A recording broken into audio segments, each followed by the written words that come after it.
Welcome, everyone, to the Union Federation podcast, where we discuss both Star Trek and the Orville here on the Fandom Podcast Network. My name is Kevin. I'm going to be your captain, and I'm excited to share with you this week's show. This is Union Federation episode 235 here on the Fandom Podcast Network, and we are discussing Star Trek Q episodes. More specifically, we are discussing Tapestry from 1993, Star Trek The Next Generation. This is a Union Federation podcast here on the Fandom Podcast Network and the BQN. Just want to let you guys know we are doing these live on YouTube on Monday nights and on the Fandom Podcast Network here. If you are watching the show, please check out the QR code there. It'll take us to our website and all the other wonderful podcasts on the Fandom Podcast Network. We're doing these live. If you are watching this live with us, please shoot some comments here in the comment section. We'll share them.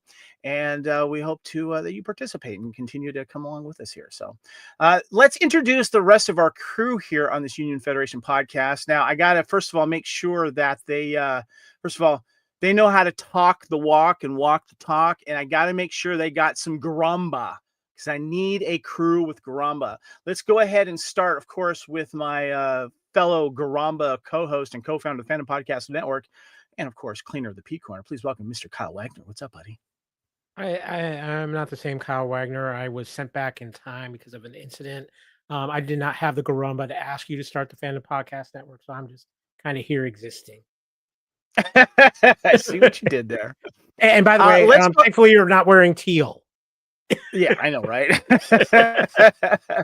I'd like to bring in the founder of the BQN. Please welcome our counselor, Miss Amy Nelson. What's going on? Hello. Doing great. Hello. Good to see you. Good to see you. We got a good show coming on here, but we still have some wonderful contributors to this show. With us, of course, as always, is our Oracle and our science officer. Please welcome Miss Haley Stoddard. What's up, Haley?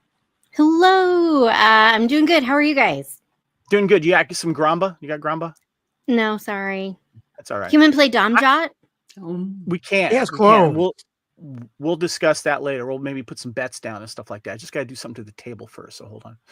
I know someone who has some grumba. Let's go ahead and bring in Mr. Gary Akers. What's up, buddy? I am not God, but please feel free to treat me accordingly. No. Wait a minute, because after events on the network, we own your soul. So Just try it out. I actually, you know what? I actually sprained my garamba, which is why I can't. It's going to take me a while to get out of this chair. We have some visitors here on the show here. Let's go ahead and mention Mr. Jim MC, Tapestry, Star Trek's What If episode for Jean-Luc Picard.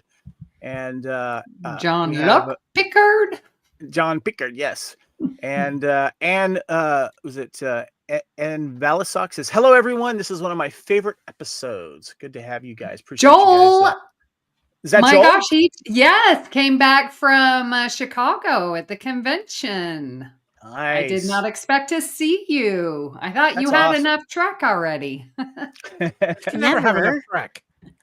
Well, we want to let you know what's been going on here on the Union Federation podcast. Recently, of course, we did every 2-part episode of TNG. Make sure you check that out.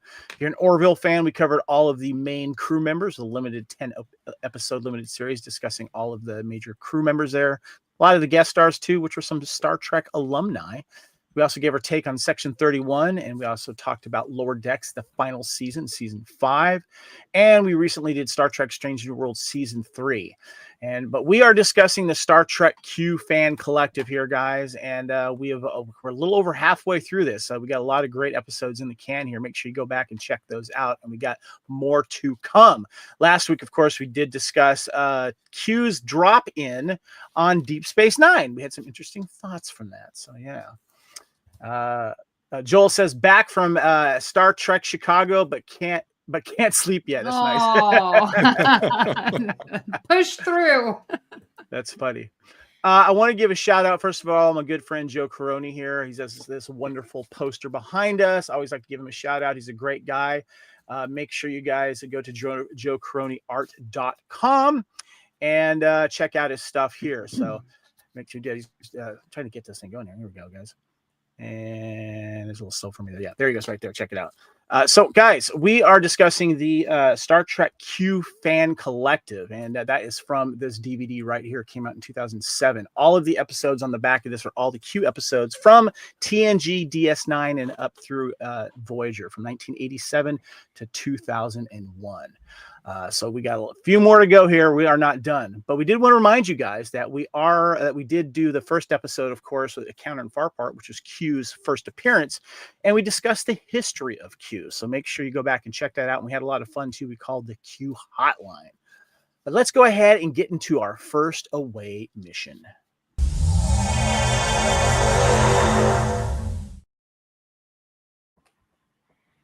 All right. This is, of course, Star Trek The Next Generation, and this is the episode Tapestry. And we have our Admiral's Log episode synopsis plot. Amy, if you could go ahead and hit us with that and let us know about the other information as well, rating, season when, episode, and all that kind of stuff. Absolutely. So Tapestry, it's aired in February 13th in 1993. Where were you? The IMDb rating is an 8.8 out of 10. And this is season 6, episode 15. Captain Picard incurs serious wounds in a fight. Even his artificial heart is gravely damaged. While Dr. Crusher wrestles with the medical consequences, his mind meets Q, who presents him to a parade of people who fell victim to Picard's actions and neglects, from his father and fellow cadets to himself, and offers him the possibility to have a second chance without causing disaster by upsetting time. After Picard's initial refusal claim to have no regrets, Q forces him to acknowledge he made stupid mistakes and fix at least the adolescent one that got him stabbed and slapped in the face as an Academy graduate, or die and be stuck with Q for eternity. His error had been to help fellow ensign Corey return the cheating at a Domjot pool game to a Nausicaan, a strong, badly tempered race, while ruining a friendship by having an affair. This time he stops Corey fighting and dying, but is deemed a coward, losing both friendships, and returned to the Enterprise as an inconspicuous junior grade in an alternative present. No longer a daring action officer in command, but a safe, boring analyst without serious career prospects. Will Q allow him to revert to his risky self, or is it all a sickbed illusion? There we go. Now, before we go any further, I did want to share something that, Amy, you brought up to my mind. We showed a slide earlier of Picard's father. And, well, he wasn't the only one to play Picard's father. We have from, what was it, season, Picard, is it season 1 you said? Yeah. Oh, James Callis, there he is, played Picard's father there. And, yeah, so there's a big difference there. Than from what we got from the TV show here. But, well, if we aged him, I think it would look like the guy in Tapestry. How about that? There. Yeah, Oh, there you go. Yeah, there you go. So, I mean, I that don't know. guy looks French too. Yeah, I think they did all right, so yeah. All right, now let me go ahead and let me get the slides in through here. But now I wanted to what I like to do when we do these shows is I always like to check. I stream it and watch it as well, but I also got the old Blu-rays because you got to bring out the really nice finished Blu-rays they did with the restoration and the upgrade and all that kind of stuff. And a lot of these Blu-rays special episodes will have some special features, and usually they might have some like deleted scenes or like episode intros and stuff like that. Well, we found that they had 3 deleted scenes for Tapestry here. And Haley, you're going to lead us off here. I'll do the slideshow. If you can go ahead and hit us up with the first deleted scene. Of course. So in the first deleted scene, we have an extended scene for White Limbo. Picard finds it hard to believe that he's really dead. Nevertheless, Q doesn't mind taunting him a little bit more in this deleted clip. So what's funny about that, because sometimes these clips are either part of the extended part of the scene and they just trim it, or they're actually a fully deleted scene. This is one of those trimmed scenes here where he actually has Picard check his pulse, and he does that, Yeah. and that is not in the episode. So I thought that was good. There's a Shema736 in the chat says, "I'd rather die the man I was than live the life I just saw." It's Great schema. quote. Say that again. Schema. Sorry, schema. Great quote there. Great quote. So that was basically part of that opening scene there. It's just weird to see him like check his pulse. It's interesting. I mean, it's Give us fair. the next one, please, Haley. Yeah. Yeah. So this is a scene. It's partial. So it's on the International Bonstel facility at the bar. Picard and Marta the morning after. Everything's different between them, but not in a good way. Deleted lines from Marta accentuate Picard's chagrin even further. So in this, there's some related trivia. The morning after scene between Marta and Picard was cut significantly. In the script, Marta gives a speech about the first day of the academy. Cut references include Scobie Hall, where an Admiral Salona gave a welcome speech to the cadets, noting that 1 in 3 cadets wouldn't make it through the 4-year course.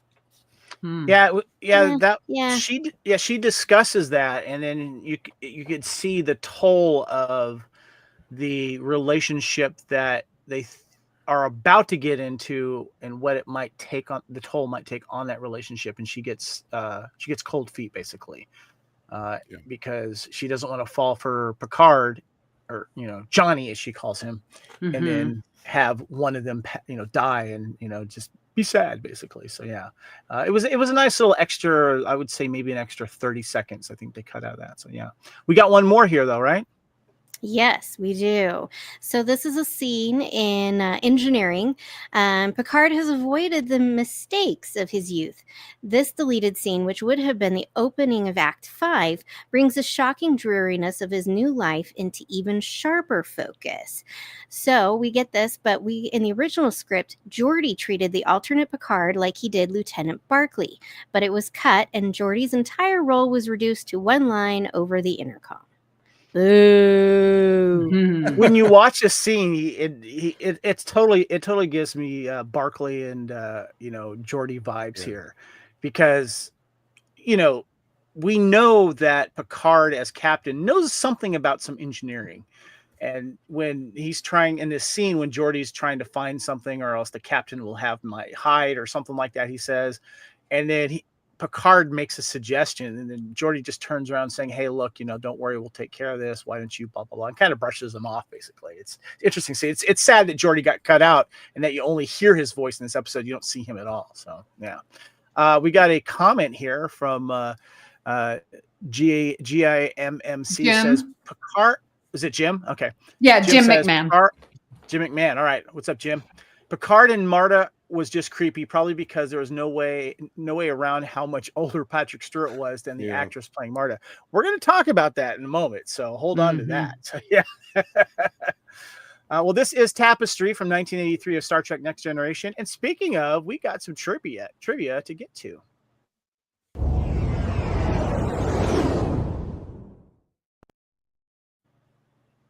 Right. Amy, why don't you go ahead and hit us with the first bit of trivia here? And this is the topic that we're going to talk about real quickly.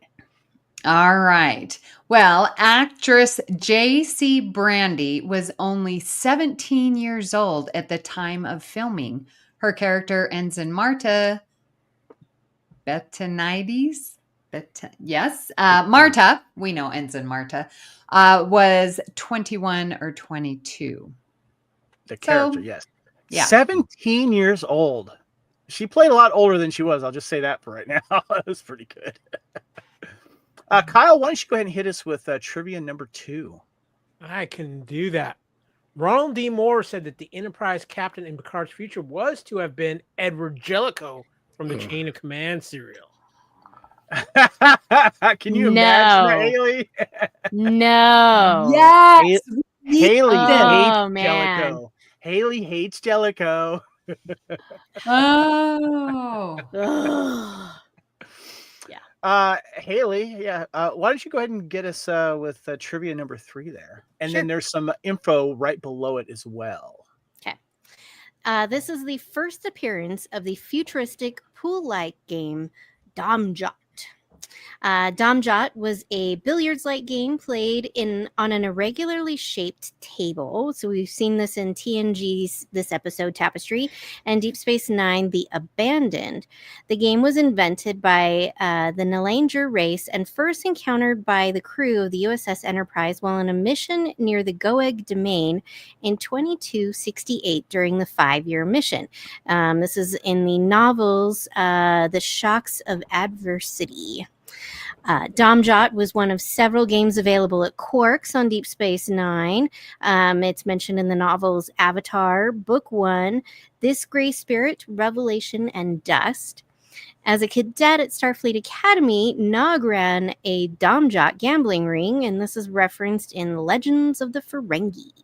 Nice. I've always wanted to play a Domjot game. I used to have pretty fun at pool, and there's also reference to the picture there that they also did it in Lower Decks, which I thought was great. So I kind of get the feeling like I always think that Domjot tables should, wherever you go, should have a different shape, like when you go to mini golf courses, you know? Yes.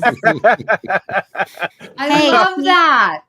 Jim doesn't like Jellicoe either. I'm not the only one. Thank you, Jim. Picard does not like 4 shifts.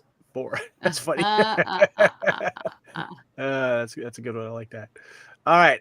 Haley, I'm going to have you read the next one for reasons. Sure. Tapestry is listed as one of the 10 essential episodes of TNG in the 2008 reference book Star Trek 101 by Paula M. Block and Terry J. Erdman. Are you It is actually in holding this. the copy up right there? Boy, I'm glad my Google images were correct. I saw that when you had it in the slides, and I was like, I have that book. That's awesome. That's great. It's one of those weird random you read the reference whole books. thing? No, I pull it out for podcasting because it's got so it covers everything from TOS through Enterprise. It does cover the films, the 6 feature films. So it covers TOS films. It even covers the animated series in here. Nice. So it's got little bits of stuff about each of the characters. It gives 10 essential episodes for each series in here. It's just a good little thing to have. Nice. Very nice. That's cool. I'm glad you were able to play. I liked how you had it like right there handy. That's great. Of course. Amy, go ahead and hit us with number 5 there, please. Oh, she's on mute. I'm on mute. Okay. All right. So this episode was originally supposed to be something like Charles Dickens' A Christmas Carol. The production staff changed the idea to focus on one single moment in Picard's life that would have significance, his near death by stabbing. They wanted to explore the reasons why Picard changed from a young, womanizing, hard drinker to the man we know today. Originally entitled A Q Carol, oh, that's sort of cute.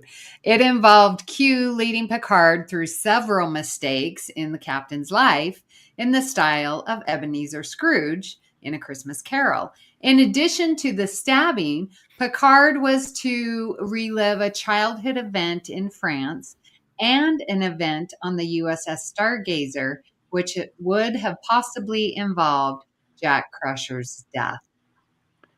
And as we know, Mr. Stewart has famously done a movie called A Christmas Carol, and he's also done a play stage with it as well. And I have the movie right there. It rules. It's a good one. Does. Yeah, I return to this like every other Christmas, and guess what? I am due this Christmas to watch this version of A Christmas Carol because he's fantastic in that. So yeah, definitely. This would have been an interesting concept because, we do have the episode where there's the Ferengi that has a little device that sends Picard back to His the fake Stargate. son. Yeah. And so this would have kind of been an interesting idea to have seen, I think. Yes, agreed. We got one more here. I'm going to hit this one for personal reasons here. Grumba. What the heck is Grumba, guys? Well, Grumba.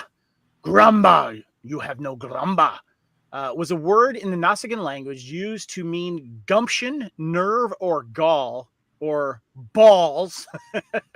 The word was considered sacred and used only by their species.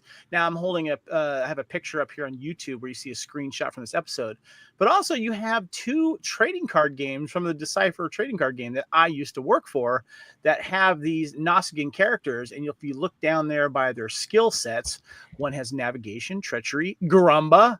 Both of these Nausicaans, all Nausicaans had Garamba, and you're wondering, well, what was Garamba? We kind of figured it meant something like that, but it was just basically a keyword to trigger another card or get out of like a dilemma or something like that. Kyle, do you have Garamba?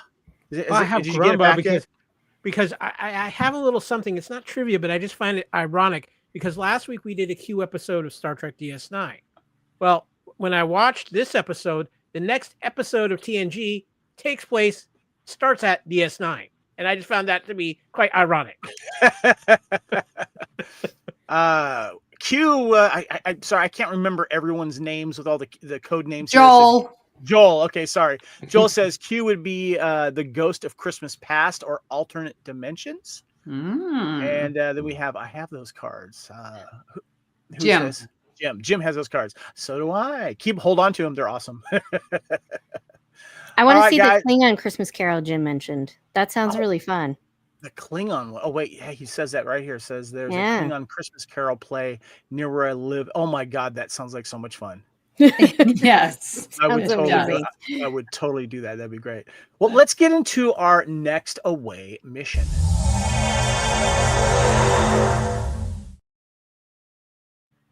All right, this is where we are. Of course, we're discussing Tapestry, one of our Star Trek Q episodes. This is episode 235 of the Union Federation. And this is our first mission report. And this is inspired by Amy, our counselor here, where there's a lot of good quotes with Q episodes. And so we started doing the Q quotes. And I was wondering, Gary, you might have a list there. Maybe you've got a couple. I'm going to start with you, I'm not going to give my whole list because this is a... compared to I remember in our last show that you said that John de Lancie didn't really like the DS9 episode too much because it didn't do much as a character. He must have loved this script because I actually have his quote later. I will share. So yeah, there's so many good quotes, but the one that I'll pick, because I don't want to step on anybody's toes, I'm just going to pick one. And my favorite one is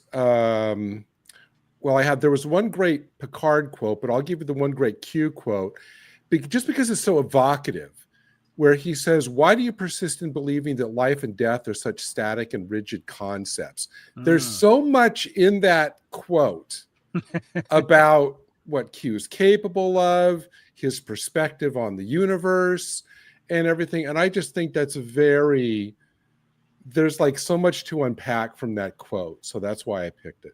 Good. That's a good one. I like that one. What about you, Amy? What are some of your favorite Q quotes from this episode?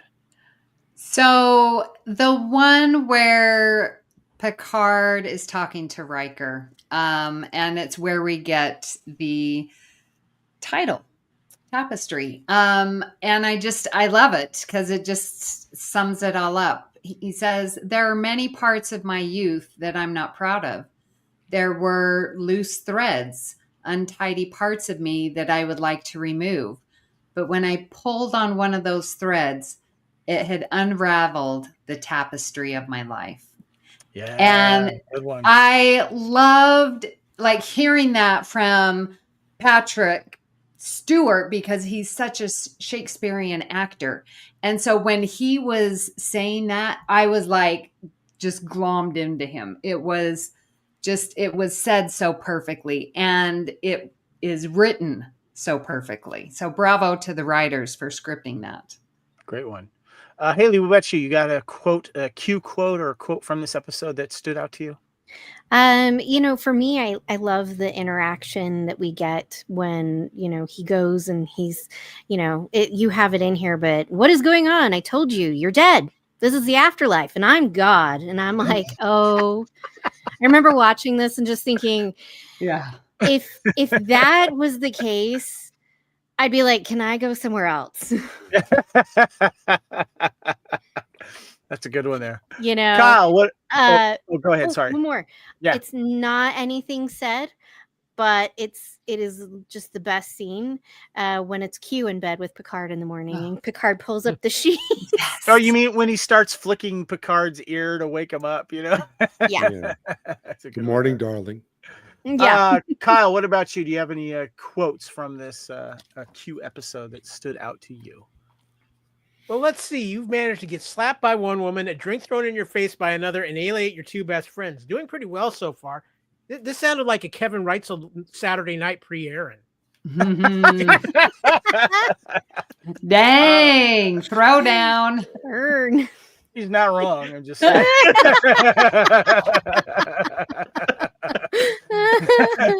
So there's two that jump out for me. The one that I just think is funny when he comes in with the flowers to break up the scene, and he goes, "Is there a John Luck Pickard here?"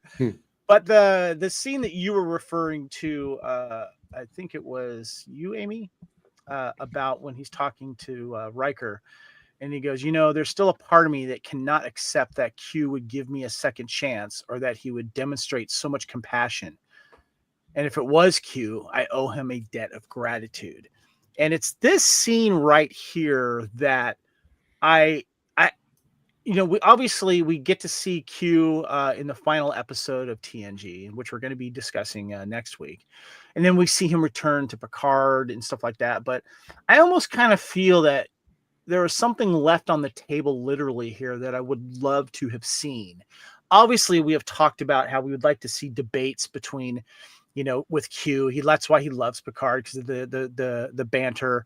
We would love to have seen him with can you imagine just him and Quark or him and just there's been stuff with Spock as well.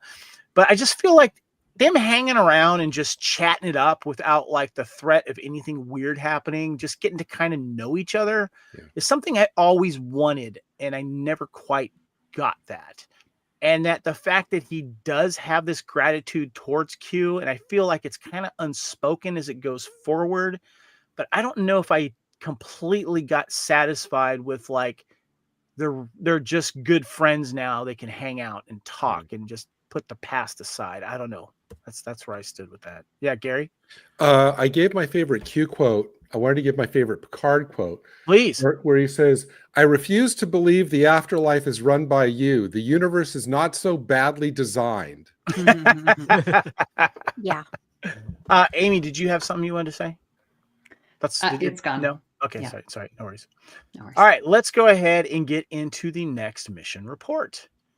And this is the main episode discussion as we Kyle, you got something? No, I have a thought on this first mission report. Okay, I'll let you go first on this one then. So Tapestry, 1993 Star Trek Next Generation, your overall thoughts on returning to this episode.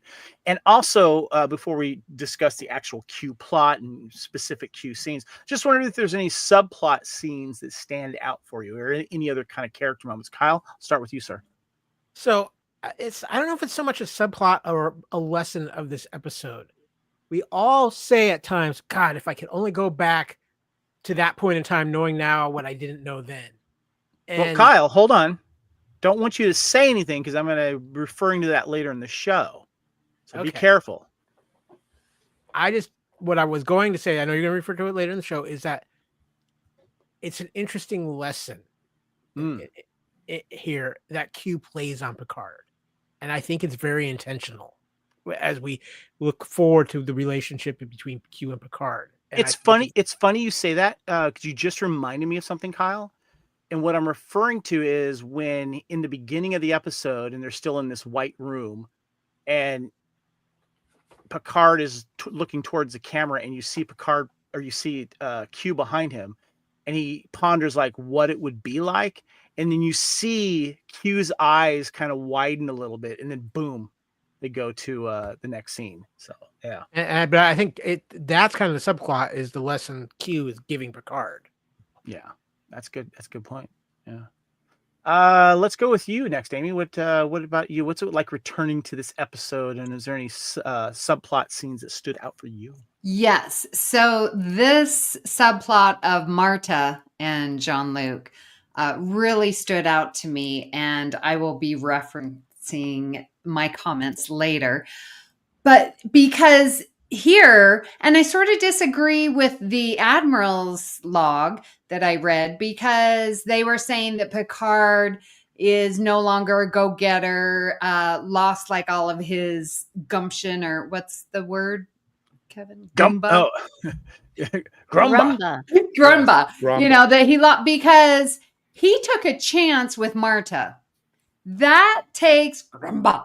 So I think if he was to be junior grade Picard, I bet he would have been married and maybe family would have taken over if him and Marta would have been successful, because that was his leap of faith that he was taking. So I think I really like that subplot of this episode. I want that soundbite of you saying Grumba. That was pretty cool. Kevin, to Amy's point, though, I think, because it didn't work out, it's something that affected Picard from taking more risks. Oh, okay. I Yeah. can see that. Yeah, I can see that. All right. Who hasn't gone yet? I forgot. Haley's. Have you jumped in this? Haley one? has not gone. Has not. Let's go, Nope. Haley. There we go. Yeah, I always like going back to this episode just because we do get to see like what possible outcomes could have happened, right? And can you imagine Picard like I think of it like, yes, he's this junior grade science officer, but how much more like archaeology stuff would he have been able to do? And Ooh. those like kind of passions that we know of Picard up to this point, would he been able to engage in that he doesn't get to because he's a captain, because he's had this leadership position all along up to this point. And so I always wonder like what that outcome would have been for him. And I think my thing is when he goes to Riker and Troy in 10 Forward and he's asking them for their advice, because again, he knows them and he's got these relationships that he's built with them, but they don't know him as Captain Picard, and asking like, well, could I have command? And you can see that nervousness of asking for like feedback on how he could improve, because he wants to get back to that, not thinking that Q will allow him to get back to being a captain. So he's thinking, how could I make it happen if I'm stuck in this now position that I'm in? How can I get to where I want to be? And so I really like that little part of the episode. That's a great point, Haley. You just reminded me that felt like a cut scene from the episode Lower Decks almost, as they're both trying to find their way up the ladder as well. So that's a good call. Okay, let's go ahead and get into the next mission. Oh, yeah, Gary, I'm sorry. I forgot you there. Sorry about that. Just very quickly, my overall thoughts. Yeah. This is probably my favorite Q episode. I think it's also one of the very best TNG episodes. Yeah. And the fact that it's so low key and contemplative is probably one of the reasons why. I like the fact that Q himself is very muted in this. Not only, the way that de Lancie plays him is very not bombastic, not showy, not a lot of flair. It's a very subtle performance, and he's just amazing in it. I really hope, if I were John de Lancie, I absolutely would have kept that robe from the white robe, because he's rocking that robe. That is great. It does look good. Someone needs to cosplay with that. Yeah, no, I was sitting there watching it going, man, I'd love to have that robe. As somebody in the chat said, the Christmas Carol, I made a note for myself earlier. It's kind of like, he's the ghost of Starfleet Past, doing it. Specifically, one thought about Q and then one thought about the Marta situation, since we're talking about that. The thing about Q is I find it interesting that Q is immediately there when Picard is near death. Make of that what you will. I just find that very interesting that he is there. Good point. Yeah. You know, Yeah. Okay. And also I think the fact that he's resentful of Beverly, that she couldn't save him herself, because he almost refers to Beverly as a snide way, the incompetent Dr. Crusher, whatever. Make of that what you will. The fact that he resents Beverly for not being able to save him. I like the fact we talked about Picard's father. I find it interesting that even though Picard knows that clearly really is not his father, he is still clearly affected by it. Yeah. You know, I mean, he is rocked by that. I mean, like, part of his brain's got to know that's not my real dad, but clearly he is like knocked kind of off his game by seeing his dad. The scene with Marta, the one that we're seeing there on the screen there, is just played so well. I just think by both actors. The one where they're about to, you know, kiss, fall together and kiss, and talking about regrets and what he would have done, why he didn't do anything yet, and all of that. I just find that it's really, really well played by both actors. You can tell that a part of the current Picard, our Picard, really, I think, appreciated the chance to be able to change this. I mean, the way that Patrick Stewart was playing it, it's clear that Picard did not shy away from, you know, so you have to say, well, maybe that was one of his unspoken regrets. And so he does take the opportunity that's given to change it. I would have actually really liked to see Marta Botanity's return, to see, I mean, what she looks like now, obviously, and have her come in as like a guest actor and have them like reunite. That would have been really interesting. I like it. So those are just my general overall thoughts about the episode. Good stuff there, man. Good stuff.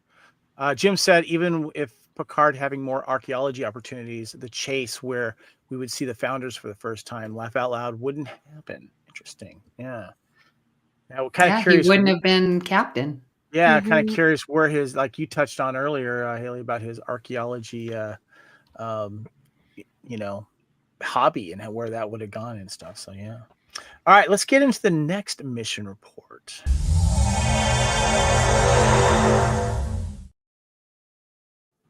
All right, let's discuss your thoughts on the main Q storyline throughout this episode and its impact on the Star Trek timeline. Specific to this episode, Picard seems to die from a shot to his artificial heart. Q lets him live out an alternate life to where his more cautious approach leads to a life less filled. Haley, I'm going to go to you. Yeah.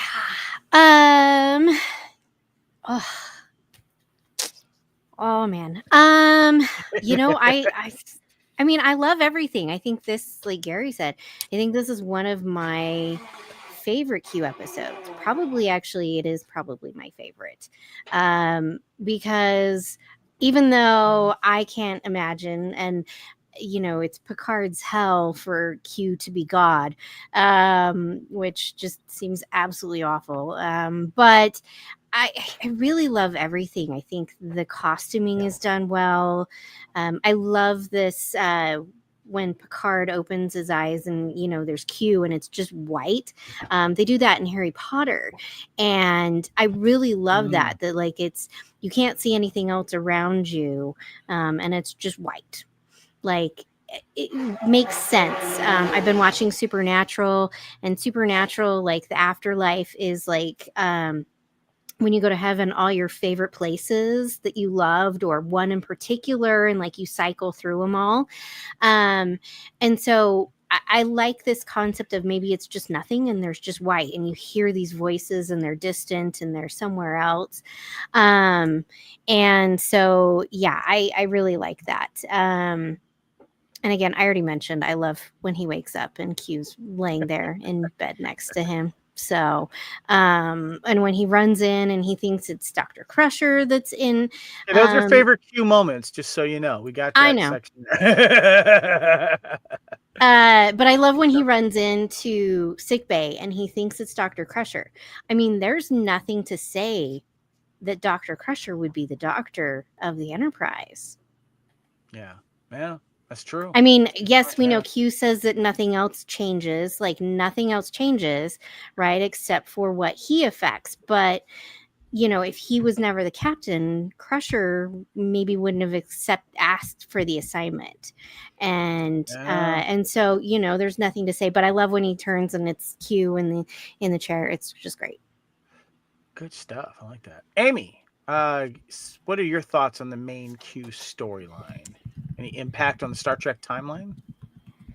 Oh, well, I think it obviously changes Picard, who, is our main character. So I love it for that.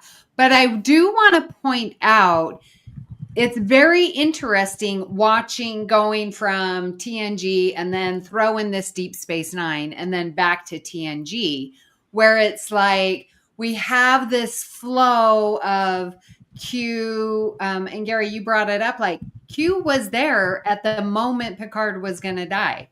Q was there giving Riker the opportunity to join with the Q continuum and be all powerful and omnipotent. Like, there's something special with this chemistry between Q and our TNG. So then we go to Deep Space Nine and the chemistry just isn't there. And even Picard never punched me.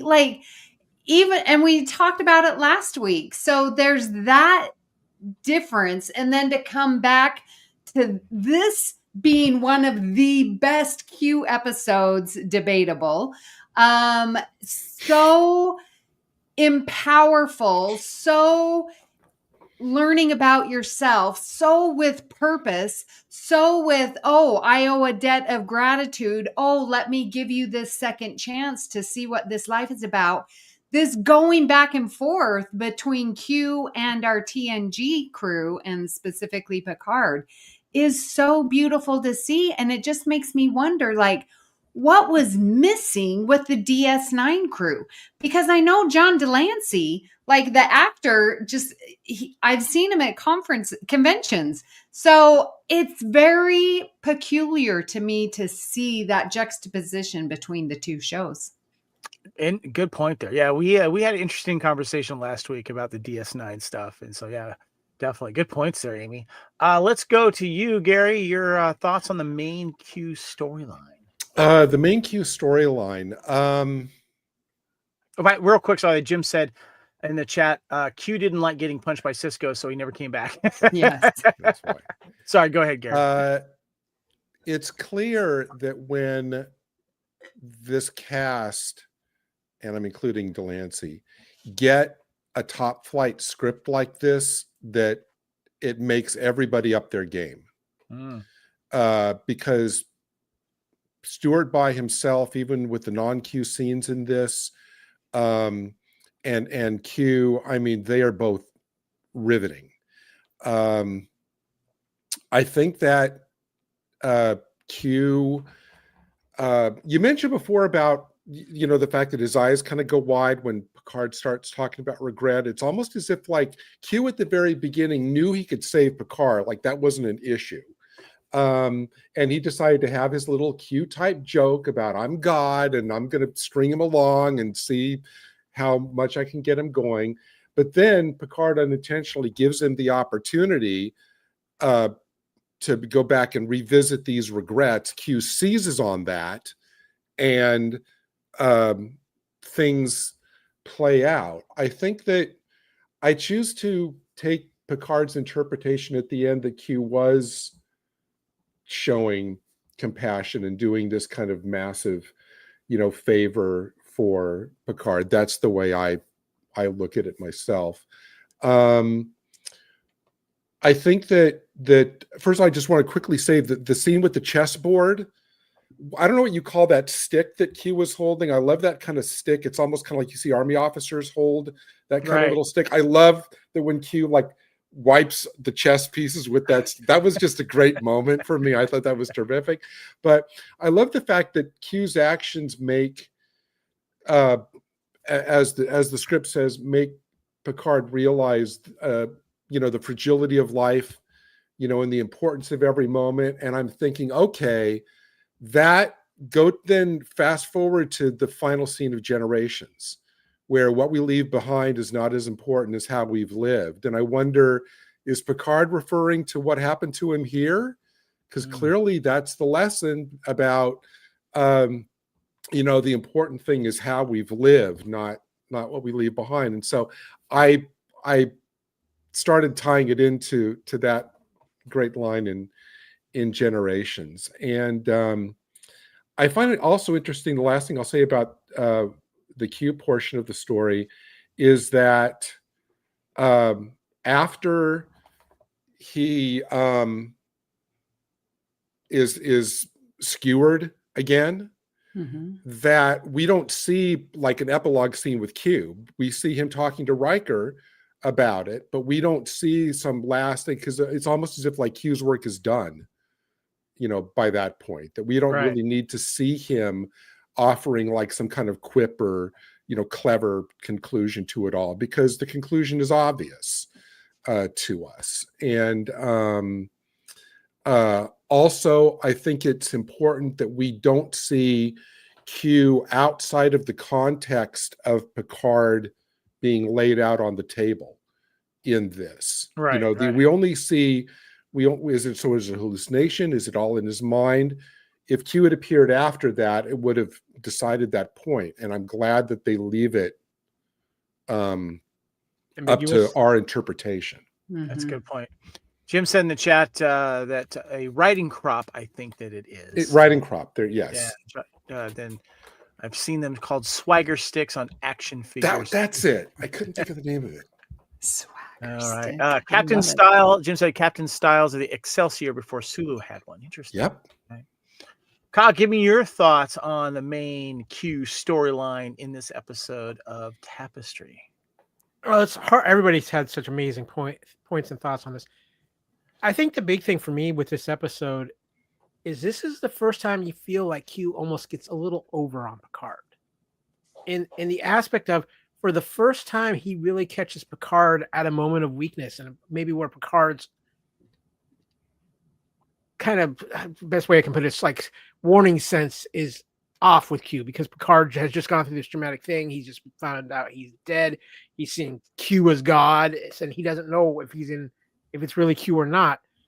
But because Q is able to seize up on this opportunity, I really think this is the episode that really changes some of the dynamic between Picard and Q, where they're not quite so adversarial as they were in previous encounters.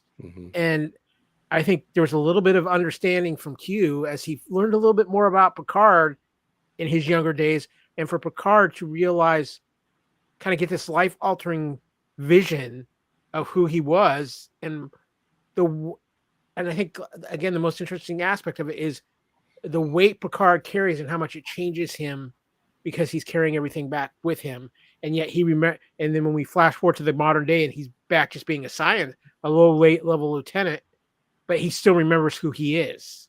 And I can't even imagine what the frustration must have been like for him in that. And amazingly, I think Patrick Stewart plays it pretty calm for the most part, because a lot of people under that might just snap to be put in that kind of situation where they see how their life is compared to what they lived with Picard, but knowing that. And I just think it was played so well.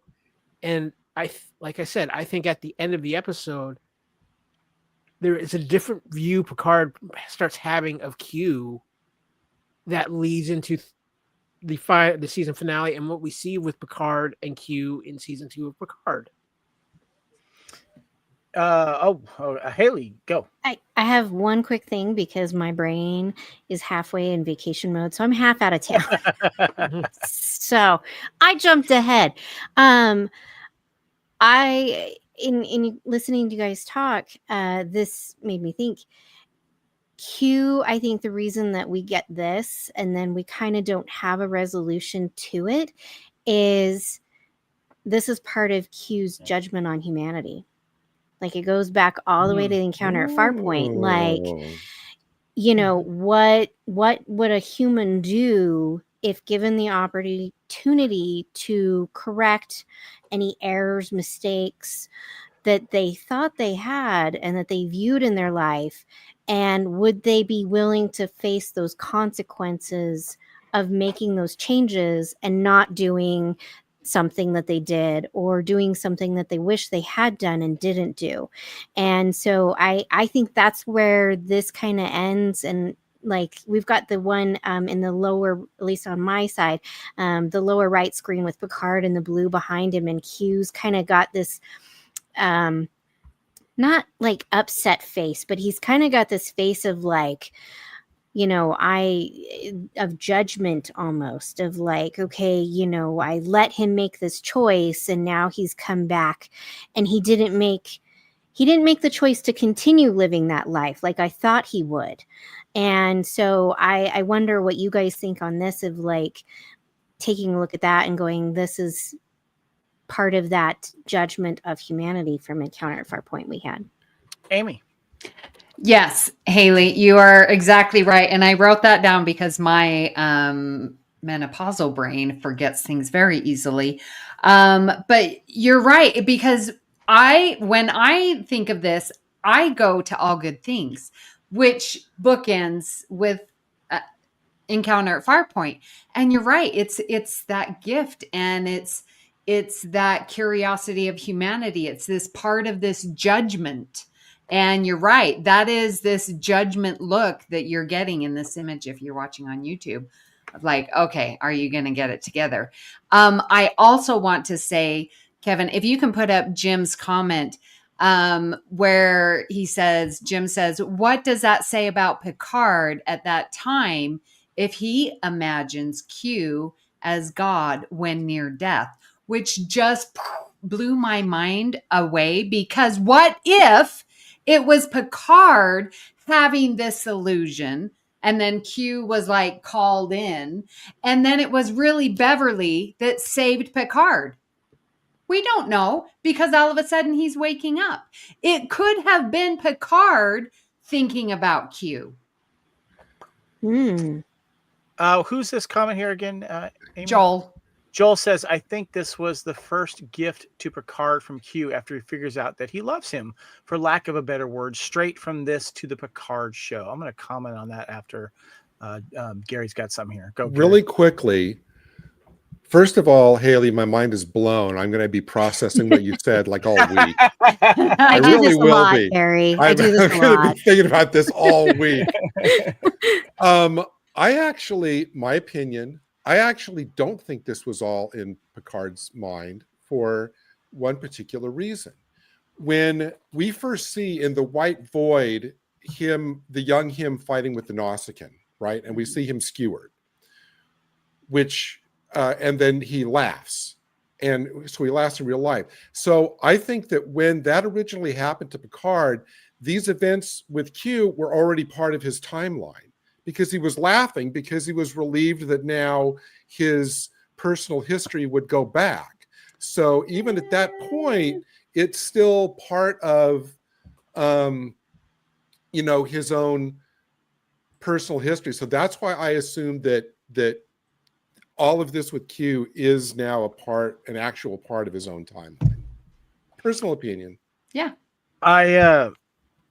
First of all, I just want to comment, if you're watching the YouTube video, the picture in the upper right where you're in the White Void there, and they both get to see young Jean-Luc get in a fight with the Nausicaan and then get impaled by the Nausicaan knife/sword.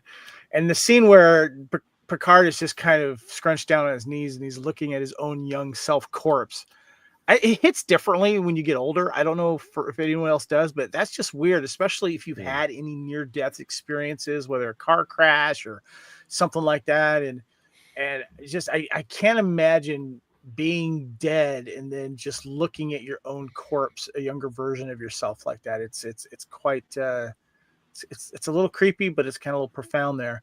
I did want to say that I felt that this is a defining episode with Q and Picard, and all of you guys have touched on this. And Gary, one of the things you said is kind of ringing in my brain here is like, why was Q there so quickly? Why was he? Is he always, is he always like, whether he's at his own little Q office and, does it, and how we have like on social media feeds, we subscribe to things so we get them quicker and sooner. I wonder if he's got like a Picard social media thing and he's just like, oh wait, what's Picard doing? An alert, like a little, when your phone alerts you to like, exactly. Yeah, it's like the bat phone.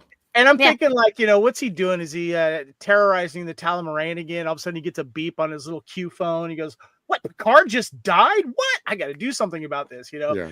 And I say that humorously, but I feel like, there's so much that was on the table here that they did a really good job in in an hour episode here. But I feel like this was a turning point too. And, we got that a little bit more in, of course, not so much, I think, in All Good Things, because Picard is getting kind of some guidance through Q and some help and going through the different timelines. But I think we get more of their relationship and how it's endured to a certain degree in a strange way throughout the Picard series.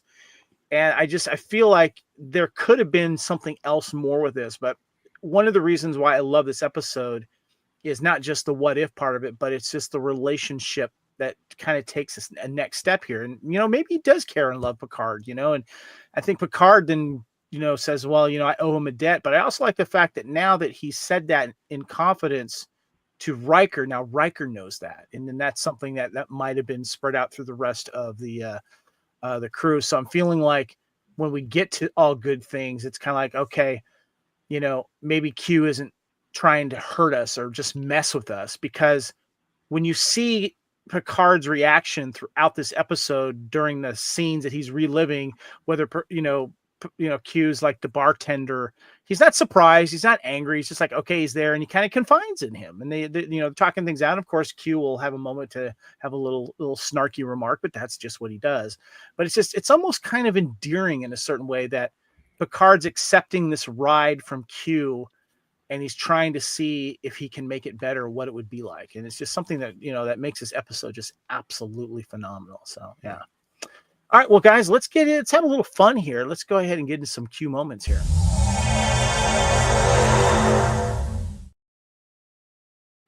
So our next mission report here, we always have to have a little fun here with this. This is what is the best or most memorable Q moment for you? Is there a Q scene or Q character moment that best stands out for you?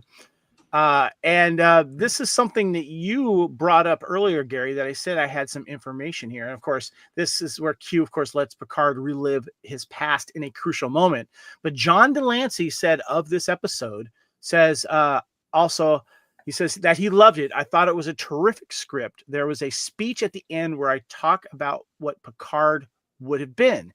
It was a tip-top speech. The show was terrific from start to finish. So give me your favorite Q moments. Gary, I'm going to start with you. Probably, oh boy, that's like asking like what's your favorite pet? It's hard to, everyone is a good moment. I'll pick the top right picture, which is in Picard's quarters, and Q is there, and it's the moment where Q is being curious about young Picard's kind of romantic dalliances and stuff, and he tells him that, he goes, well, why'd you get slapped? Well, because she just found out I was going on another date with over here, and he says, I had no idea you were such a cat. I'm impressed, which is not a provocative statement. It's like, that's something that like one buddy would say to another. And you just called it, Kevin. So much of their interaction in this episode is not Q trying to be intentionally provocative, but Q says things that make Picard stop and consider. I think Picard gives more consideration to everything Picard says, I mean, everything Q says, than he does in any other episode. But I just thought that was a fun moment that wasn't so weighted and serious, where he says, oh, you were a real, I'm impressed. You were seeing all the ladies. I just thought, and then later on when he says, did I interrupt anything sordid? I hope. Those kind of light moments in what is a very kind of weighty episode, I thought were fun for me. Jim says, I always wonder how that woman found out. They never elaborated that. Not they needed to. That's a good one there. Good stuff. We there, always Terry. know. Yes. Oh, okay. Kyle, let's get with you. What were some of your favorite Q moments here? Well, I have to admit I am with Gary as far as just Q going, I never knew you were such a cat. I mean, just to kind of see a little Kirk in Picard was kind of fun.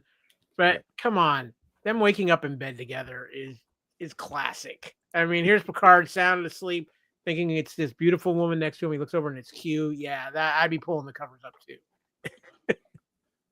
I'm sorry, I just got to say this. This is just a guy being a guy talking right now. When he's sleeping there and he feels his ear get tickled by Q, and he thinks it might be Marta, this is something that, maybe I should have done something different on that date to be better date and stuff, and maybe it would have got on to more things. I'm just saying that's what Picard might be going through right here, because how many times in past this where nothing happened, he's going like, that Marta was hot. I wish I would have done something more. She was really cool. Maybe we could have had a relationship. I'm just saying. Well, that also really quick, I think that was one of, the biggest omissions from the Blu-ray set.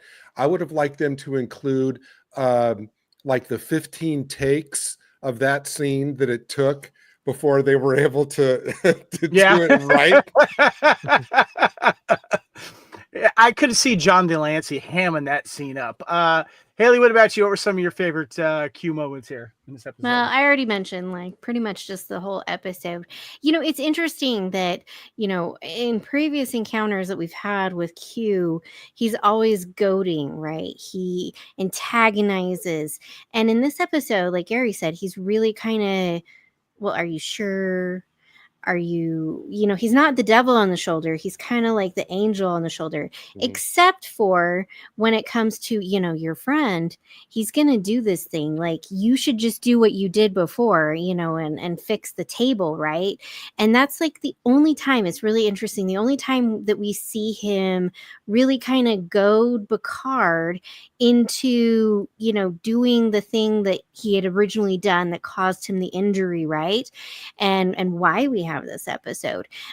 So I do like that scene where, Picard's like, no, I'm not going to do it. I'm not going to. I'm going to change the outcome of this.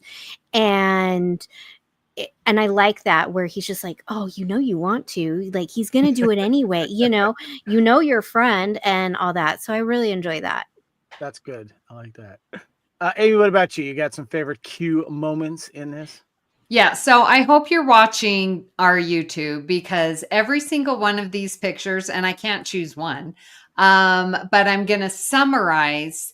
I feel like in this episode, Q is curious, and he gets to manipulate the variables, i.e. Picard's quote unquote life, to see what it's like. And if you put that, as Haley brought up, from Encounter at Farpoint all the way to All Good Things, this is how children learn, by being curious. And we've got Q. Every single one of those pictures, he is curious. Look at him looking at Picard.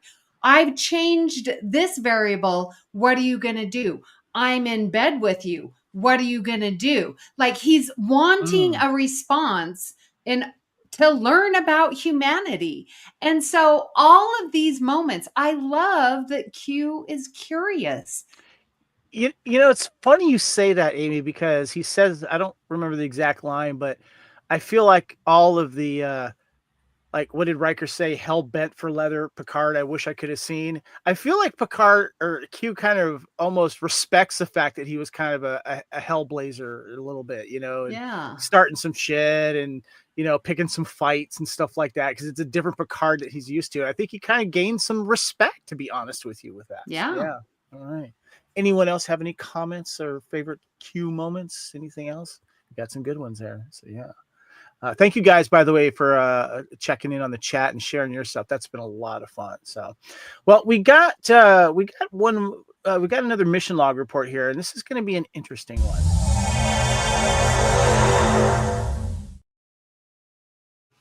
So this is where we have the general discussion. If there's something else that we have not discussed about this episode, feel free to bring it to the table. But I would like to start us off with one here, and it's a what if, okay?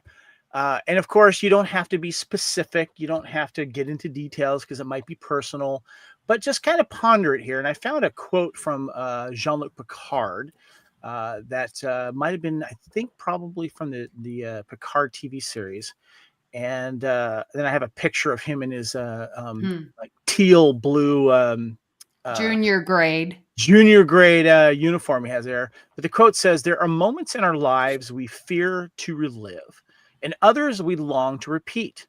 While time cannot give us second chances, maybe people can." And so I just want to throw this out at you. Would you allow Q to let you relive a crucial moment in your life? Not your whole life, just a crucial moment. Not necessarily like, maybe a death, one where you almost died or something like that, but just a crucial moment in your life that may change the outcome, but not affect the timeline around you. Now, I wasn't quite sure how to word that to where it put in too many, rules or parameters. So just kind of have fun with it. But Kyle, glad you volunteered right away. What is there something that you would let Q do? Is there, you don't have to get too personal if you don't want to, but feel free. Well, okay. So first of all, really, are we ever trusting Q? That's issue number one there. But I think here's the thing, and this is the one thing that bothers me about this episode is with the Q promise of, oh, well, I'm going to change this, but it's not going to affect anything in the timeline around you. But it affects you, and it changes you, and it changes your actions. Is there things that I wish in my time that if Q was there, I would probably, there would be temptation for it. I can think of a couple of things that are very personal that I would ask Q to possibly change, but then you're not the person you are. The person you are changes. And I think that's the ultimate question. Would you change you in your experiences for that? And again, it's the classic butterfly effect. No matter how much he says, "Oh, I can protect the timeline so other events don't happen," there's still change. And there's, whether it's within you and then how you are changes how other things happen. Yeah, people might not get hurt, but other actions change, and your path diverges from the path that you have existed on. The question is going to be, in this case, is it going to be like Picard, where you knew and you're conscious and aware of the change, or are you going to be oblivious? And I think that's the big question to it here. Is Q going to make us aware of the change, and then that we're living with that, or is he going to make us oblivious? And I think that is more of the big question than anything here, because it's a big deal. You are changing yourself, if nothing else. Even if nothing around you is changing, you're still changing yourself. Good stuff there, Kyle. Badger in the chat says, quote, "If you take away your scars, your mistakes, your regrets, you lose the edge that shapes who you become." Well said. Yeah, there you go. Does anybody else? Yes, Amy.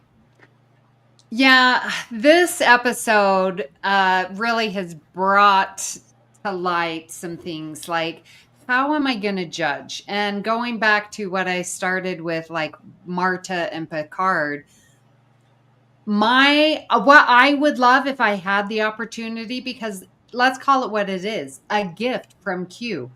I would like to know, if my marriage was a success, would I have been as happy as I am now? If nothing else is going to change, as Kyle, you say so brilliantly, I will have changed. My goal to be a mother and a wife, that's not my goal anymore. Would I have been as happy with that direction if I had stayed with that man? Or right now, if I'm going to measure it with happiness, then yeah, I will definitely take that gift from Q. That's one thing that I would want to see. Well said, Amy. Thank you for opening up about that. That was good stuff. Gary? Oh, Haley had her finger up, and then I'll go after her. Oh, I didn't see that. Haley, sorry, go ahead. Yeah, Kyle brings up this really good point, and Amy does too. And we can measure our happiness. It's subjective, but it's interesting if you look at it. Okay, Q, he promises nothing else is going to change except for you. But that's not necessarily the truth of it, because if you change and the choices that you have made change, not only does that affect your life, but it does affect the lives around you. And those have consequences. So like if you're not doing certain things, that person might not make a different choice, right? So then that affects them. And so everyone you interact with, it's still going to make some changes to that timeline. Like I said, we don't know if Dr. Crusher was the doctor of the Enterprise in this episode after Picard doesn't get stabbed in the heart, because part of the reason why she requested the assignment was because he was the captain. So it might not seem like the grand scheme, right? Maybe the grand big things aren't going to change, but all these little changes, those play into larger ripples, right? Your choice to make one change to the pebble that gets thrown into the pond, all these ripples go out, and it alters other ones when they encounter them. And so I think you kind of have to look at that as well, and how many other lives are impacted because you made something. And so, I've dabbled with this over my life, and recently with things that I've been working through. And it's hard to say, because it is very tempting to say, yeah, I would change this one thing. But how much, no matter how small of a thing and how insignificant it might seem to who we are today, if I had changed one little thing, would I be where I am? And would I would still have some aspects of myself. I would still be a lot of who I am, but even one little change might make it just a little bit different. And who's to say that I would be in the positions that I'm at right now if I had decided to make some kind of change, if I could go back and not live with something. And I think our regrets and looking back on our lives and saying, oh, I should have done this differently, that hindsight bias is 2020. It allows us to potentially think of different outcomes, which is wonderful. Our brains need that. And sometimes we get to places where we need to look and we don't need to say, okay, my life would be this and this and this. But I think also we can make those changes. We can say, okay, I've gone through all these things and they've helped me grow and build as a person. And what do I want my life to be like? And that's something that I've been working on. Now that my daughter is 18 and I kind of get to focus more on myself of, okay, I've had my life up to now and it's helped me become who I am, but I get this gift of what do I want my life to be now going forward, and make those changes to change it up. And so I think it is wonderful, but at the same time, even something small and insignificant can make such a large impact later on down the road. Great points there, Haley. Jim says, sorry, Gary, you have to follow me. I'm not. Yeah. Jim in the chat says Q has the power to alter reality, so maybe he can deliver what he says. Badger says, I don't know if I'd want to see my alternate timeline, might be really sad to go back to reality, snap back to reality, and oop, there goes gravity. And Jim McGinn says, I imagine if Beverly had been there, she would have been what you would call me, Lieutenant. I just want to say, I'll hold on to my comments. Gary, you go ahead. Yeah. I think everybody has been just a absolute font of wisdom on this question. I really do. I loved to see when I was rewatching and I saw Picard railing against who he might have become. I will not be that man. That man is bereft of, what does he say, passion, imagination. And then the scene becomes kind of hard for me to watch because Q's words really hit me. And what he says, talking about the alternate Picard, he says, he drifted through much of his career with no plan or agenda, never seizing the opportunities that presented themselves. I quite often feel that way about my own life, like I'm living an Ensign Picard life, not the one that I'm quote unquote supposed to. Wonder what I could have or should have done in the past to change it and make it feel more meaningful or fulfilling or challenging. And of course, as Haley very wisely said, if you go through the mind exercise of rewriting your life, it's always going to turn out great because we're always going to rewrite our life to work out 1,000% like we want it to. But would I take you up on his offer? I think sometimes I think that it would be very hard for me to pick one particular thing I regret and start there as the change point, because I sometimes think I have a list of regrets like as long as my arm. But if I could pick one event that wouldn't have the deleterious effects on others that Haley was referring to, the ripple effects. If Q could say, well, no, it's just going to affect you. It's not going to mean that this person over there, something bad happened to them, whatever. I absolutely would. I applaud, like I said, the wisdom of Haley's point that it's about what we do now going forward. It's not about living your life. If you live your life walking forward but looking back, you're going to fall into a hole or something. If you spend your whole life looking back over your shoulder. But still, my curiosity about what my life would have been like had I changed, say, for example, had I known more about myself to where, like, say, when I was picking like a college or a direction in life at that point in my life, if I'd been more settled and known what I want, I said, no, I want to go here because this, and I would have been more directed and not, which is why Q's comment about drifting through life, it's like that slammed into me when I reheard it. I probably would, because I'm still just too curious about how things would have transpired had I done that. Gary, I'm just going to jump in because I am so with you. I would just like to see if it's just a look, because I'm with you. I just want to see.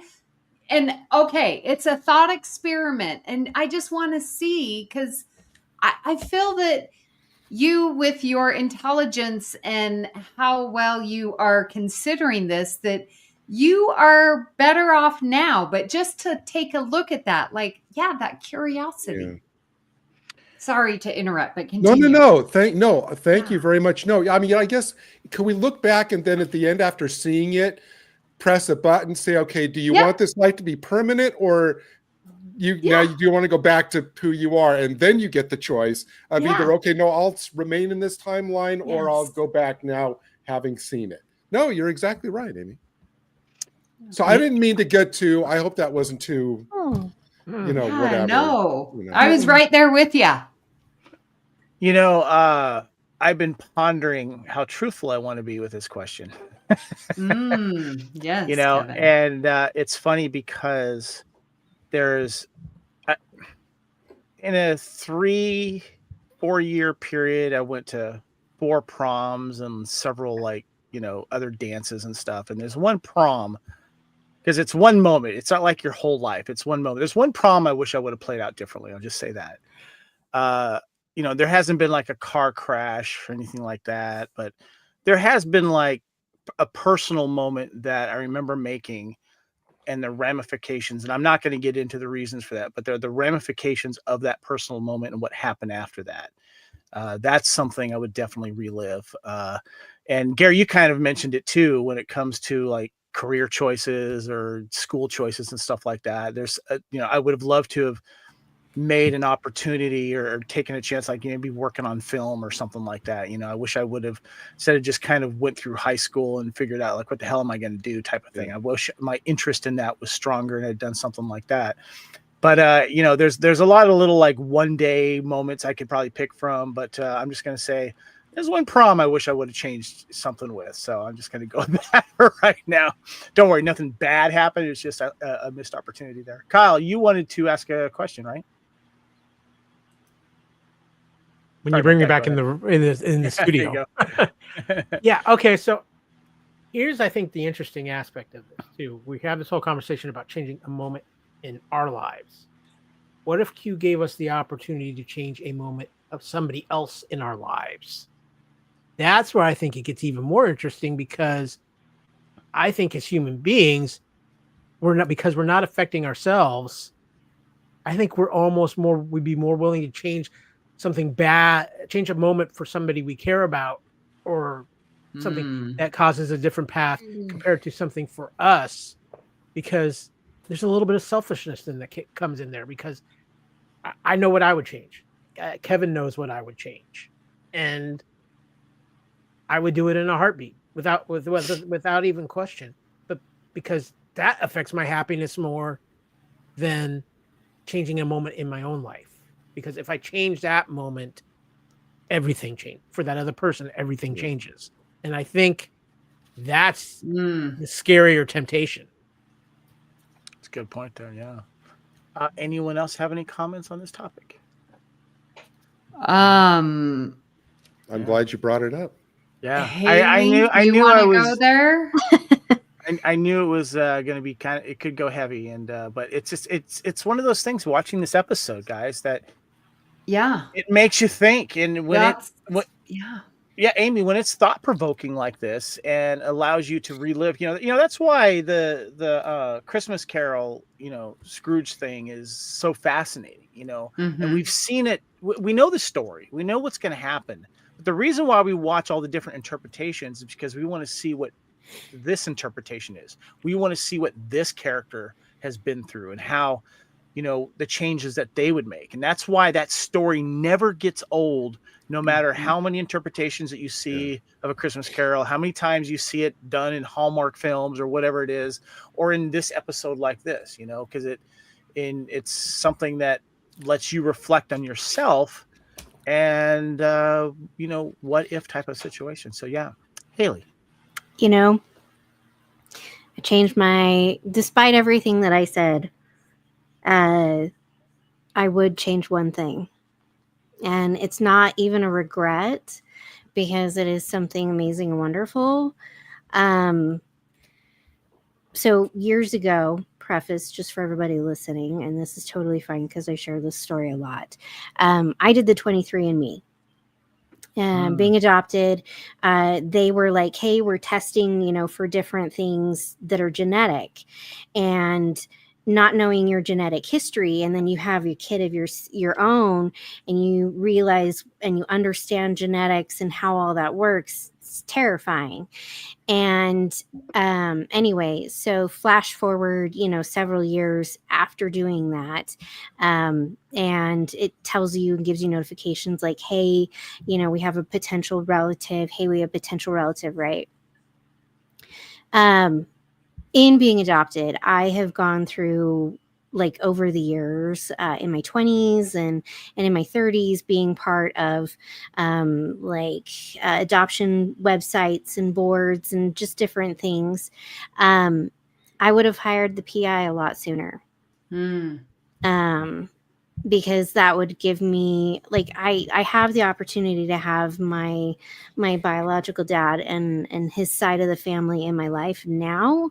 But it would have given me the opportunity to have them in my life longer and sooner. And to have that relationship with my grandparents that I didn't get to have, because unfortunately my grandfather had passed away just a year before I actually had hired the PI. And then just with circumstances, unfortunately, my grandmother passed away a few months back. I hadn't been able to get down to go and actually meet her in person. And that would have changed that. And it wouldn't have made any negative impact. It would have just allowed me to have them in my life a little bit longer. Which would have been really wonderful to meet this beautiful lady. For listeners,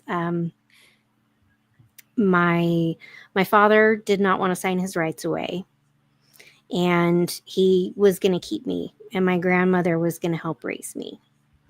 And knowing that she and that whole side of my family knew that I existed, and that she thought about me often and wondered about me as growing up, and that she was willing to raise me along with some of my aunts and uncles, that my oldest uncle is just 2 years older than me. So he would have just been a toddler at home. I wish I could have had that. And that's why I got all red and emotional and crying. I'm so happy you shared that, Haley, because Yes. I've gone with you on that journey when you've originally told us about that here at Union Federation privately, and you going through that process, and it reminded me that, when, like, I didn't know my biological father for like a long time. I knew that there was someone out there, but because of legal stuff and with my mom's wishes and stuff, I wasn't allowed to know. And I didn't realize that I had a half brother and a half sister, and I had another grandfather and a grandmother. And I wish I would have done that PI thing sooner, until someone else came forward after someone passed away. And everyone was all within short distance. And I didn't know. And so if I had Q give me some power, I would have gone back and seen how that would have lived out, how that would have done, So yeah, that's good stuff there. I wasn't expecting this to get that deep, but man, we did. I'm very proud of all of you. Don't apologize. No, don't apologize. This is why we love Star Trek. Yeah, this podcast has been brought to you by now. Kleenex. The connections. This is why we love Star Trek. Yeah. But yeah, Haley, thank you so much for opening up and sharing that. I really appreciate that. So yeah. Well, we're almost done here, guys, but we got one more mission report here, and let's go ahead and finish things out with it.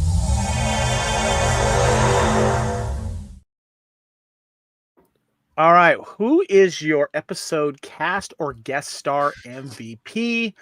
Or do you have someone that you don't think was very good? Feel free to drop that as well. And Amy, I'm going to start with you. We got a lot of good choices here. I'm going to show some slides here of some of the cast members here, and of course, some of the guest stars as well. There was a lot of really cool moments with certain people and certain characters, including the Nausigans, and of course, Marta here. So, Amy, give me your thoughts. Who is your guest MVP or guest star MVP of Tapestry? All right, go back a couple slides with the Troy. There we go. Because I got to bring up my girl. Yes. We are season 6. This is where Riker and Troy are just delicious together. And, junior grade Picard is like, what are my potential? I think I have better. And the looks between them are brilliant. So I would love to give my MVP to Troy, but we know that's not an accurate. She was in one scene. I just had to bring it up, but really, cause I know the rest of you are going to bring up all the good ones, but I'm going with Marta and JC Brandy. Like, because what that brought up for me, and my trajectory of what would be my Tapestry moment to relive, Marta brought that out in me, and I think she was brilliant acting against Patrick Stewart, who was so much older than this 17-year-old. I don't know how I feel about that right now, given the age of who she was at this time, kissing a. We will put that aside, but she gets the MVP. It was the 80s, Amy. It does not make it right. This was 93, so this was not 80s. Still does not make it right. No. She did not seem her age at all. But still there's that. Good stuff there, Amy. What about you, Gary? Who is your MVP? I am not going to say John de Lancie because I've already said how superb I thought he was in this. So that's kind of a Hall of Fame thing. But I'm actually going to go with my man, Jonathan Frakes, because the two scenes that he's in, he's great. I mean, Amy's already really, really articulated not only the looks that he and Troy give each other, which is basically like, what do we say here? What do we not say? And they're kind of feeding on. But then he says, well, he's trying to be diplomatic. And he says, well, you're a good officer. You're punctual. I thought it was so funny. Yeah. And until the Ensign Picard keeps pushing him into an admission that he's uncomfortable making. I mean, he wants to be honest with the guy, but he's clearly uncomfortable. Troy tries to save him with, should we really be talking about this here? But I think he's so good in this, and I've got to say I loved the interplay between Patrick Stewart and Jonathan Frakes in that final briefing room scene. Those two are just so good together. Yeah, and all the scenes they do, the fact that Frakes plays him as like this eager young guy hearing the stories from his great uncle or whatever, his cool uncle with all the stories of his wild youth. And, you could tell that Riker is being totally honest when he says, I would have really liked to have known that Picard. And I think, I think that young Picard and the young Riker, I think they would have probably been best friends because they're so, of the same spirit. Well, Riker, of course, was more fun when he didn't have a beard. So, yeah. Well, yeah, because Riker will be dealing with, the issues with his missing mom and all the issues with his dad. And he would have been, rebellious. And I think he would have gravitated towards somebody like who young Picard would have been. I could totally, when Frakes says that line, you can just see the two of them young. I mean, it's all right there. And so I thought in just those two scenes, he was great. It doesn't work because they'd fight over the women. No, they'd have enough to split, Kyle. Jim in the chat says MVP would be for Ned Vaughn. His portrayal of Corton Zweller and his friendship dynamic with Patrick Stewart was top notch. That's a good one there. Kyle, what about you? Who is your MVP? That would be Jean-Luc Picard. That would be my MVP for this episode. It's Picard. I mean,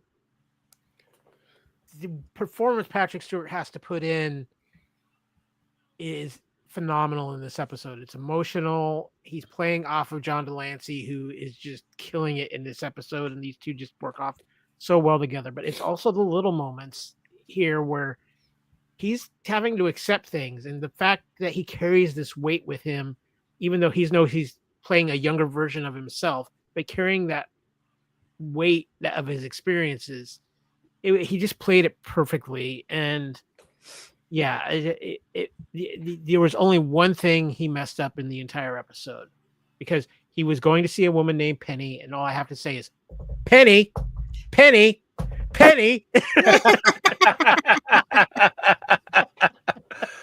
The Big Bang Theory. I love that. Haley, what about you? Who is your cast MVP? Okay. I kind of have two. So Clive Church for playing Maurice Picard. I love that we get this because if anyone else, any listeners, or anyone, if you guys have read the autobiography of Jean-Luc Picard, it dives into that dynamic and that relationship that he had with his father. And it's absolutely just beautiful and so heartbreaking that, his father just did not approve. And so I love this little call that Q brings in immediately to go right to the core of disappointment, and it sets the tone for why Q is there. And so I really love that little call in. I think he did a very good job, even though it was just small, of just that utter dismayal and disappointment and everything that his father had for him. Brilliant. And then I am going to give this to the props, makeup, everything else, because they could have easily, and the director, whoever did all this, they could have easily brought in, because we get the young Picard in that scene. They could have easily said, hey, we're going to have this other actor who looks younger play Picard. The director, by the way, is Les Landau. Yeah. As opposed to, we're going to have Patrick Stewart play it, and everybody sees him as his young self, but we, the viewers, see him as we know him to be. And I really love that they didn't do that they didn't do some weird makeup. I mean, I know by this point the makeup had gotten better, because let's be real, some of that stuff was bad early on, but they didn't change that. And I really, really appreciate that for us, the viewers, because it would have been like, it would have not hit and felt the same, and that impact would not have been the same if it had been a younger actor brought in to play Picard throughout the entire thing and making those choices. So those are my MVP. Well said. Okay. Haley, sorry, I'm jumping in here, but there was a comment in the chat about that, where it was like, there was a quantum leap moment of, had we seen our Patrick Stewart look in the mirror, right, and seen himself, how much easier that transition would have been. Yeah. So exactly to your point, and thankfully us viewers are smart enough to know this is a younger Picard, even though we're seeing Patrick Stewart. But I love that. Yeah. Well, and it's interesting because we do get a part in this episode where he looks in the mirror at himself, and they very well could have done something like that and shown him looking younger as a reflection. Use the actor. Yeah. Mm-hmm. Yeah, Jim said a quantum leap moment would have been great at some point. Picard looking in the mirror and seeing the actor from the first fight scene. I mean, Quantum Leap was still running. I think Quantum Leap was in its final season when this episode aired. So maybe they 93. Thought, well, it's too on point. They didn't want to do something that was still from another show. Yeah. I want to mention that Penny Murrock was named for an older woman that Ronald D. Moore had once dated, and he wrote this episode. So a little bit of trivia there. Yes. Shut up. I'm seeing a Star Trek episode. I got to start dating more people. Start dating more writers, Amy. If you make an impact on television and movie creators, you might get a shout out. Maybe not the shout out you want, but you're get a shout out. My MVP definitely goes to JC Brandy. I thought she was phenomenal in this. And I felt too that, there was just moments of her smiling and communicating and stuff like that. And I thought that Patrick Stewart I thought they had a really good chemistry there. And even in the moments with the Dom Jot stuff going on, and then, her kind of getting in between, the two guys and whether they're, you know, backing each other up or not. There's just some really good moments there. I thought she was a great guest star. She gets my MVP. I do have one least valuable player though, and that's her hairstyle though. I can't stand her hairstyle. It's bad. Yeah. That Picard and Teal. Picard and Teal is the least valuable player in this. I don't know. I think he looks kind of sharp in the teal. Am I alone in that? I thought it was I mean, I'm team science anyway. So exactly. Really quick, It looked good. Put those pictures back up if you could, Kevin. Yeah. I have a question because I honestly don't know. I'm not asking because I already know. Could they have, like the picture on the left, which is just a picture of the character, you know, by herself. Could they have given her that kind of like old, because the actress was so young, could they have given her that hairdo to make her feel a little bit older? Because that's that's not really a hairdo that even a 21-year-old necessarily would wear. So I'm thinking maybe that was intentional in order to kind of the future. I mean, what do you think about that, Amy and Haley? Do you think they could have, that's the reason they could have given her that kind of older hairstyle? Yeah, probably to minimize the age difference. Yeah. You know, in our minds. And good call out with that, Gary. Good stuff there, guys. Some great conversation. I knew this episode was going to bring it. But let's go ahead and wrap things up here. This is the Union Federation podcast.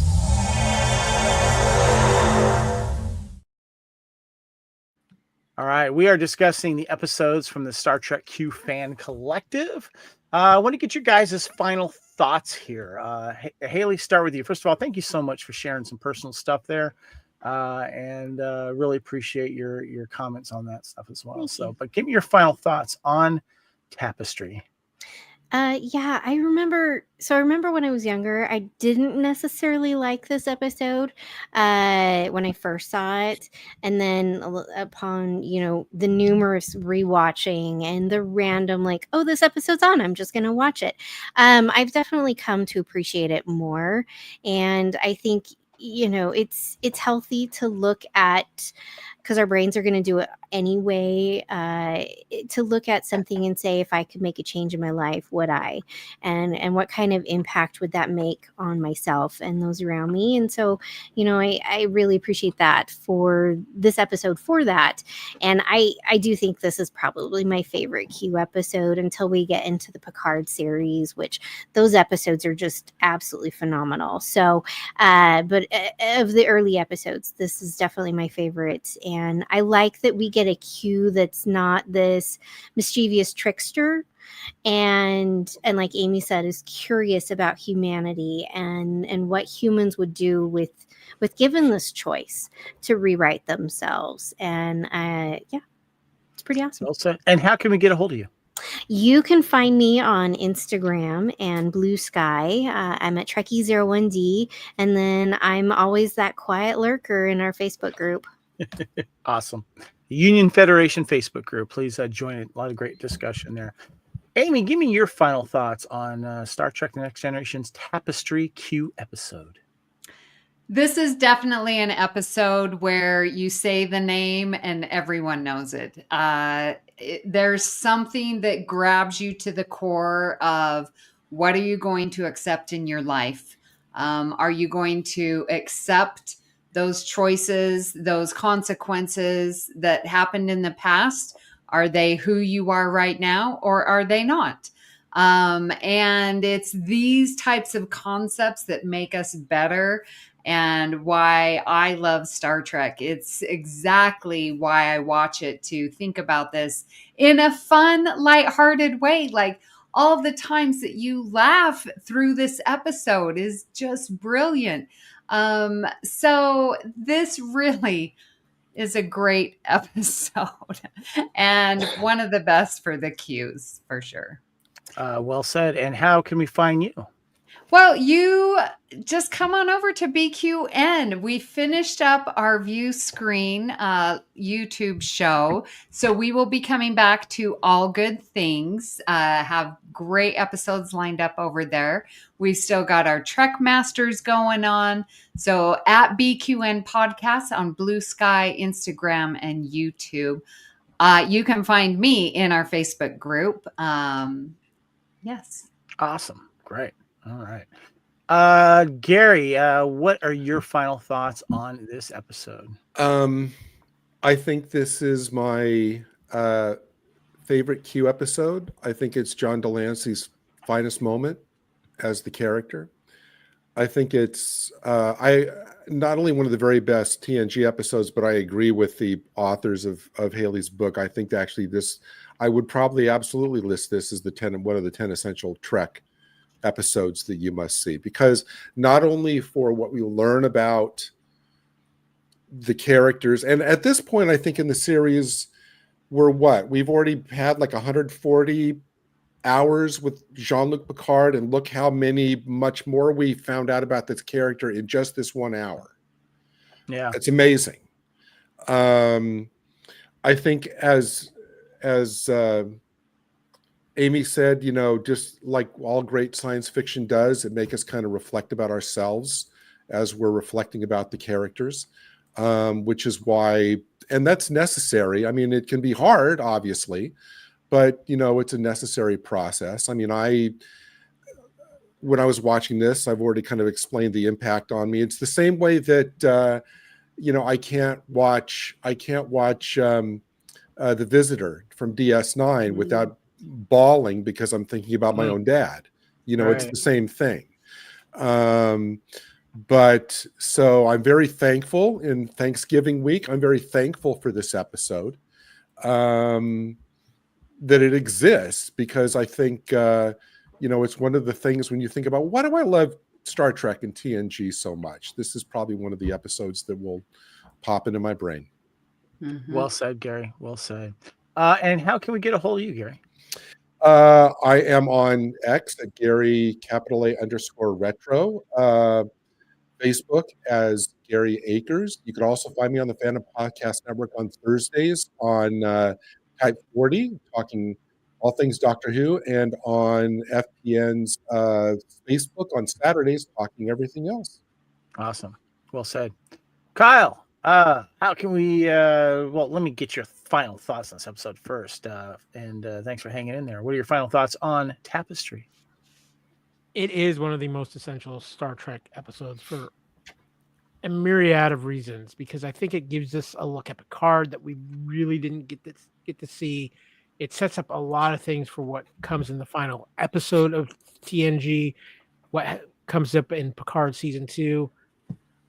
I think it is the most dynamic episode as far as the Picard and Q relationship, because Q plays God, but he still keeps Picard on this level higher than he has everybody else, even in playing God with Picard. And the whole fact it's so ambiguous, was it really Q there? Was it something in Picard's imagination? I think that's always a fun question to play with. I personally think it was Q, and they, again, like Gary said earlier in the show, it was a smart thing not to have him appear in reality again, so to speak. But I really think this is one of those key episodes in Star Trek lore where you really establish a connection between two characters. I mean, there was that connection there, but this one just enriched it so much. And it was a lesson for Picard. And I think that was something TNG was very good at, especially in its later seasons, really doing things to define Picard more and make Picard more relatable and human. And I think that's why this episode of Trek is so important. As far as finding me personally, when I'm not in white rooms hanging out with Q, having conversations about life, you can find me on Twitter or X or whatever you want to call it these days at @KyleW. That also works for Blue Sky. And you can also find me on Instagram and Threads at @KyleFandom, and of course all over the wonderful Fandom Podcast Network Facebook groups. Well said, so sir. Kyle, are you saying that if you get into a laser fight and you're in the white room, that Kevin's going to appear in a white robe there? Is that what you're saying? That would be the universe playing a horrible joke on me. And don't forget, Cream is playing in the background. Yeah. Well, now I've got that song in my head. Kevin and I already share a brain, so I don't know how that dynamic would really work out well. Before I go on, I just want to tease what's happening next week, guys. We have the final episode, not of this series, but of this limited podcast series, but of TNG with Q, and that is All Good Things. Came out in 1994, so make sure you check in, tune out next week. The series finale of Star Trek: The Next Generation, episode 236 of Union Federation. So, you guys have all said wonderful stuff, and I know this is a long episode, and we really appreciate everyone hanging around and hanging out in the chat and sharing their stuff. And I just want to take this moment, first of all, to thank everyone here on the panel for going deep on this, because this was a very thought-provoking episode, and which is why it has endured for so long, and also why it's in a way personal for us. And so I just want to say thank you, everyone, for sharing your thoughts on that, and then getting personal, and just bringing another, when I go back and rewatch this episode, I'm going to remember this podcast, and I'm going to remember a lot of the comments that you guys have said, and we hope that everyone had a good time watching this. So thank you guys, everyone. This is the Union Federation podcast, of course, on the FPN and the BQN. We can be found also on X and Instagram and Blue Sky. Union Federation is also on X and Instagram. Please check out, of course, the Union Federation Facebook group as well. And give us a shout out on TeePublic. Get your own TeePublic shirt, which I'm wearing right here, the Union Federation. We got a lot of great stuff there as well. And again, thank you everyone in the chat so much. Haley, you're rocking the mug there, the FPN mug. I like that. There you go. Guys, thank you again so much, and please join us live next week. Please subscribe to the Fandom Podcast Network. We'll be here next Monday night at 9 p.m. Eastern and 6 p.m. Pacific, talking about the next Q episode. So I hope you guys will join us. And again, thank you everyone to the panel, everyone in the chat. We really appreciate it. And thank you again for hanging in. I know it's been a long one. Appreciate you. Until next time, guys, live long and prosper. And we are without a doubt the weirdest ship in the fleet. We'll see you guys next week.